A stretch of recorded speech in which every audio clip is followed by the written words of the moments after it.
Jonathan Lee Riches investigates. I am covering the Moscow, Idaho Bryan Kohberger case. I am on the border of Washington and Idaho. This is the border in Moscow, Idaho. Why am I at the border of Washington and Idaho? Well, it is still unclear to this day how Bryan Kohberger arrived to Moscow, Idaho during those early morning hours of November 13th, 2022. That's when 4 college students got brutally stabbed during the early morning hours, most likely between 4 and 4:30 a.m. What route did Bryan Kohberger take to come to Moscow, Idaho? Bryan Kohberger lived about 10 miles that way in Pullman, Washington, at the Steptoe Apartments. He had to arrive to Moscow somehow, and there's only like 4 most logical ways to get to Moscow. This is the main way. This is Highway 8. This is called Coleman Road. It's very, very busy. I'm not so sure he took this route.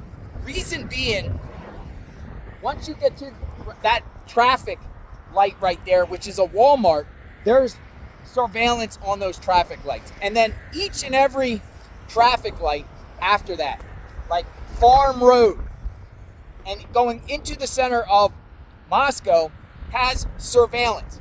So you would think that Kohberger would have been caught on surveillance. Now, let's talk to the north here, the north of Moscow. A little bit farther to the north, past those rolling hills behind me, is a road called O'Donnell Road. That will take you into Moscow to the north. Like if you were in Pullman by the airport in Pullman, you could take O'Donnell and come across, go east, and then you can cross into the state of Idaho and then shoot down into Moscow and eventually to that 1122 King Road address. But there's surveillance that way in downtown Moscow at a lot of streetlights. So I don't think so. Then you have a little bit over that hill there is a road called Old Pullman Road that takes you from Washington here in to Moscow, really by that tower over there. And let me show you that tower in the distance. It's called Old Pullman Road, way over there. It takes you right into the university. Could have went that way. There's a road beyond that, a little bit south of that, called Sand Road, which connects to Old Polus River Road, and it takes you on the south side of Moscow, and then you could go up and to the 1122 King Road. I'm thinking it was one of those roads to the south, not this road here, but it's still unclear because the affidavit of probable cause doesn't say exactly how Bryan Kohberger arrived to Moscow. And people want answers. People want details. I think the families, the 4 victims' families, deserve answers. And I believe that they should be able to know how he arrived here, what route.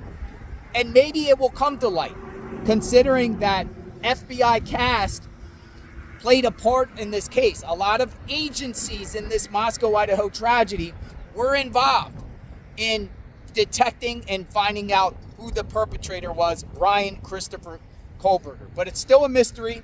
I'm out in the field trying to get an understanding myself. If I was a betting man, I would think it was either Sand Road or Old Pullman Road.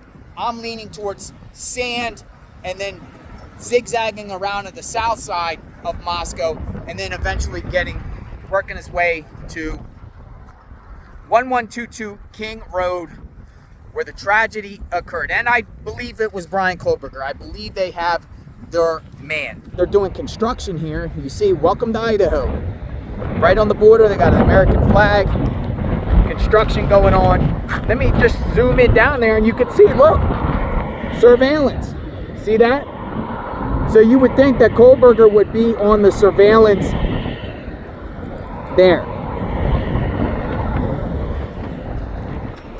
Terrible tragedy. I am out in the field giving you a interesting perspective of anything and everything related to this case. Check out my Moscow, Idaho playlist. I've been covering this case since day one. I will continue to cover this case all the way through. Justice for the victims and their family and the community of Moscow. Everyone be safe. God bless.